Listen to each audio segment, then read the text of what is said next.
లేడా, నిలుచున్నాడా లేదా? ప్రేమ మూలంగా నువ్వు పుట్టుంటే నువ్వు ఎవరిని ఎరిగి ఉన్నావు? దేవుణ్ణి ఎరిగి ఉన్నావు లేదా? దేవుణ్ణి నువ్వు ఎరిగి ఉంటే నువ్వు ఫలించటం మానవు. నువ్వు ఫలించటము ఆగిపోదు.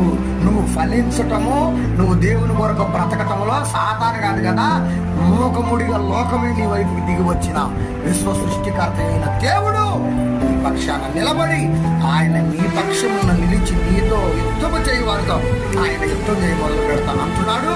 నువ్వు మాత్రం ప్రేమ కలిగి ఉండు, ప్రార్థన చేయి, ప్రేమించు, లోబడు. దేవుడు మహిమ కొరకు మనం బ్రతుకుదాం. అట్టి కృప దేవుడు మనందరికీ దయచేయండి కాక.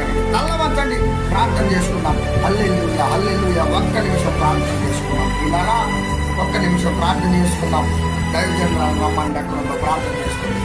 అయ్యా నీకు వందనాలు చెల్లిస్తున్నాను, దేవా నీకు స్తోత్రాలు చెల్లిస్తున్నాను. అందరూ కూడా ప్రభువా ఒక్క నిమిషం